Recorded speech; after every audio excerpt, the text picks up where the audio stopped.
Hello, everybody. Welcome back to another The Box episode where I comment on the week toys that are happening out there in the gaming industry right now. Of course, I'm your host, Troy Colsey from Etchaplay.info, and this week, don't really let the short take away from this, but we're not really going to be talking about GTA this week. GTA Online is out loosely. As of right now, I got it up on screen. You can't see it at the moment, but I'm pretty much waiting like everyone else. So, yeah, I don't really have much to comment outside of hopefully by next week it will actually be working. You're hoping. Anyway, but what we are going to talk about is, of course, we're going to talk about the information that will release last week involving the theme stuff and also the Half-Life 3 stuff that seemed to be popping up over the last day or so. Of course, like all you know, pretty much last week it was made up of mainly SteamOS, Steam machines like console and control. Let's start with the OS first. Let's actually do this, I guess, in order that what we leak to the public. SteamOS being mainly Linux based and whatnot. My opinion of it, honestly, if for most people who would be hardcore PC gamers, I think this is fantastic. I know multiple people who have issue with Windows and all the issues that Windows just have in general, and they are fairly Linux fans because this seems to work. And of course, these people are caught using Ubuntu Linux, which I have used, and I agree is way better than Windows.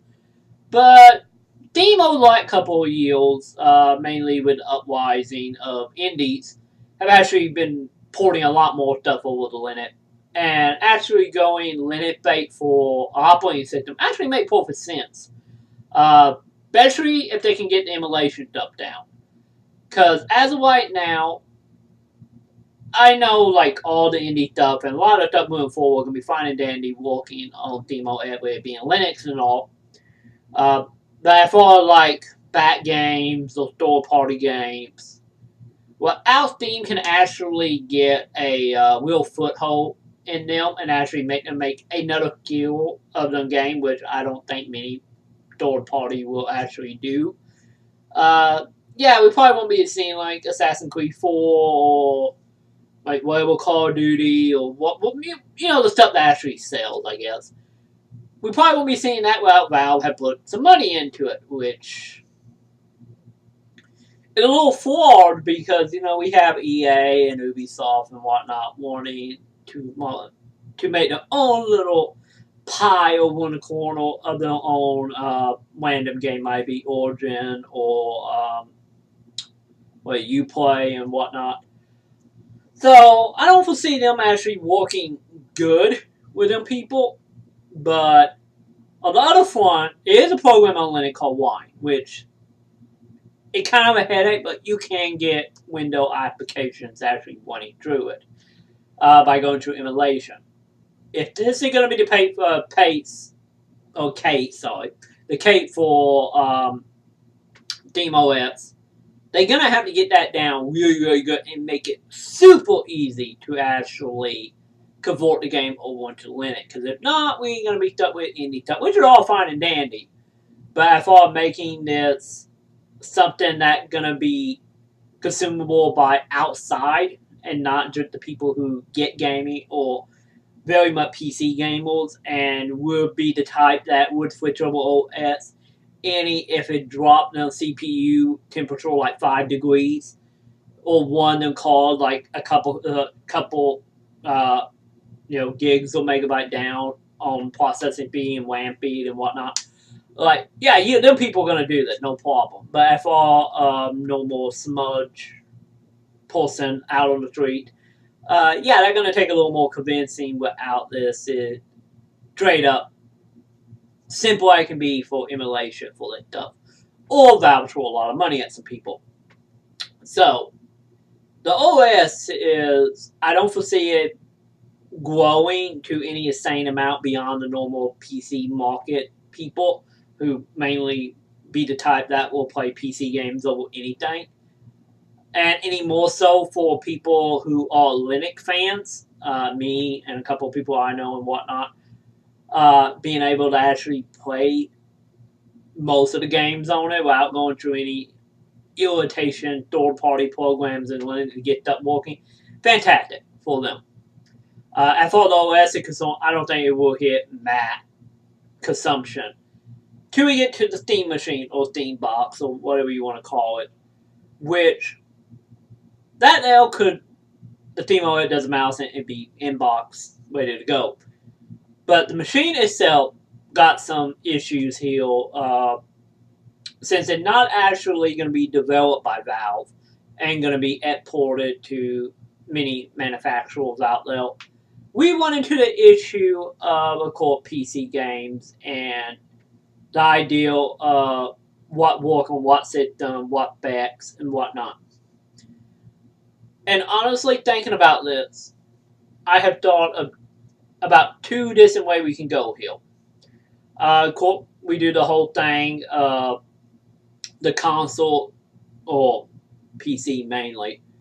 If one of the third party make a system that is extremely cheap and fairly high end, might it be release it at like say $200-300, and then be able to actually like, oh, in like 2 years you're gonna have to go spend like another $200-300 for an upgrade, which will be the model of that year.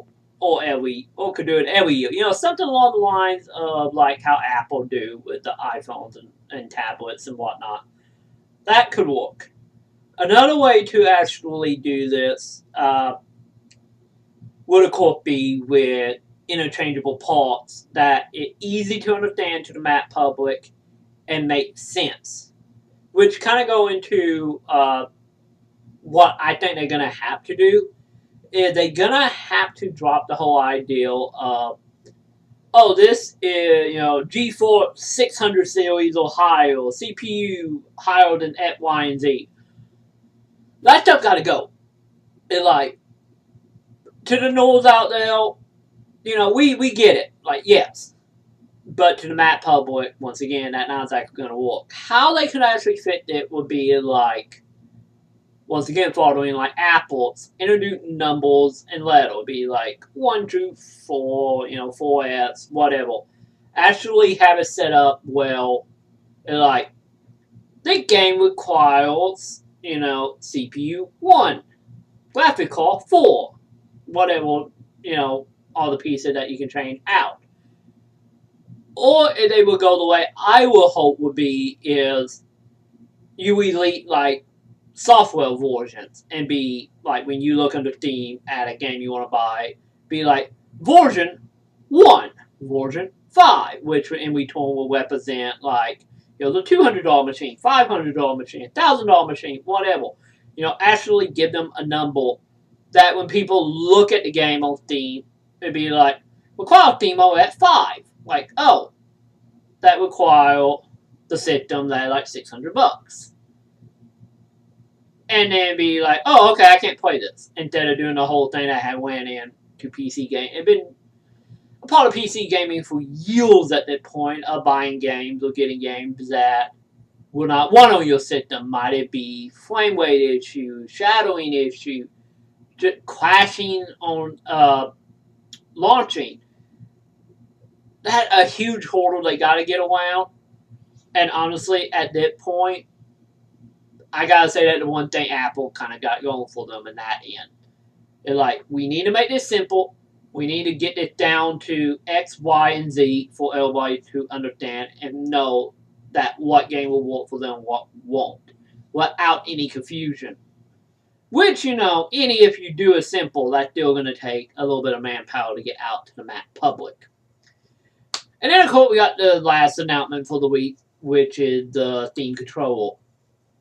The thing, looking at it, it does look extremely off-putting. But then again, the same thing could have been said about the GameCube controller, or the Wii controller for that matter. Personally, at the end of the day, the controller seemed interesting with the touchscreen and track pads and the button layout and whatnot. But yeah, that the controller I feel like will be one of them controllers that will work especially well for certain types of game, but not all games. And since you can change the button layout and macro, a whole bunch of stuff like you can do on PC, mouse and keyboard. The controller to me just seemed like a cool idea that people are not really going to use. I like to think of it like the Wii controller. I know Wii again here.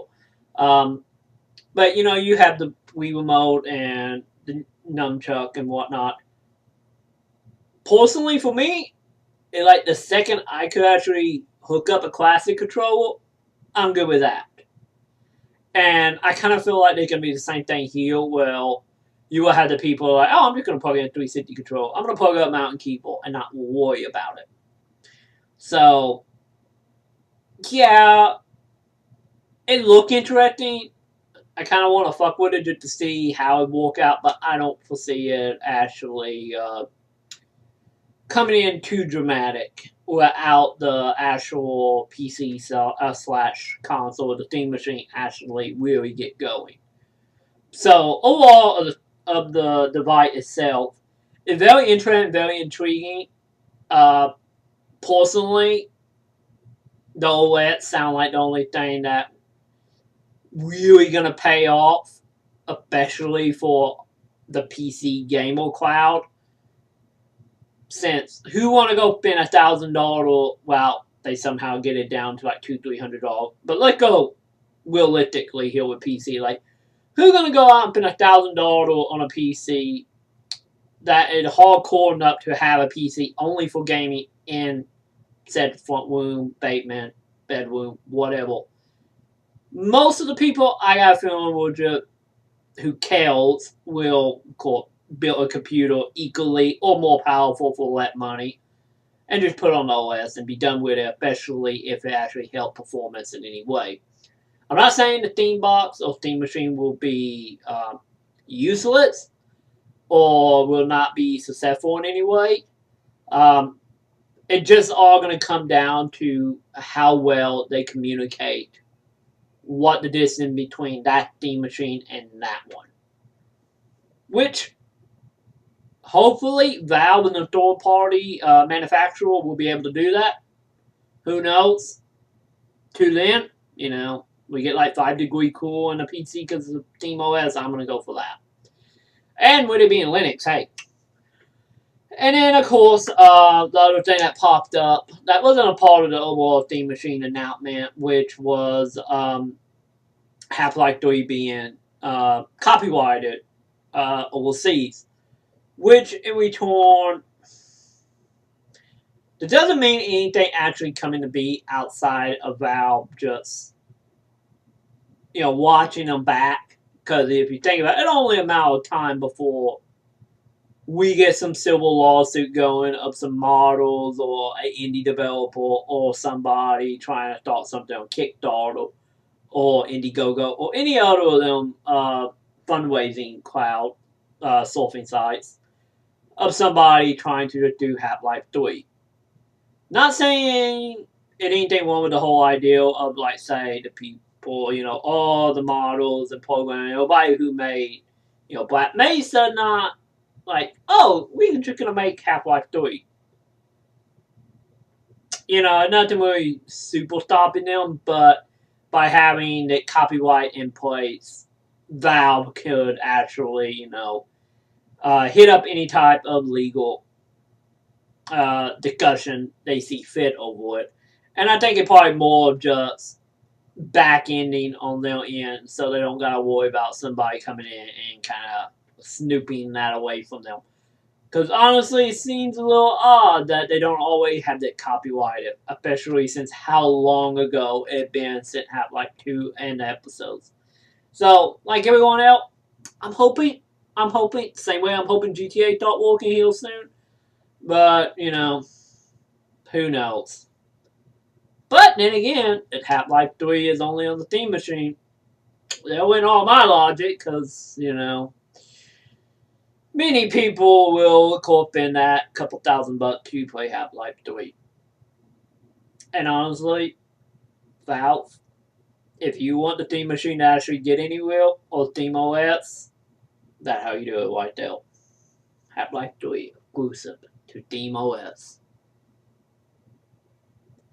So anyway, I guess I'm gonna head on out of here. Like always, feel free to leave a comment below if you got any bitching, intel, well, whatever you want to say. You want to call me a dick? Go ahead. Down in the description. If you want to contact me directly and send me a question or whatever you want me to answer here on the show, feel free to by tweeting to me at @etchaplayers. Information also below. So yeah, I am gonna go and watch Loading Ball on GTA. So to then, I will talk to you guys next week.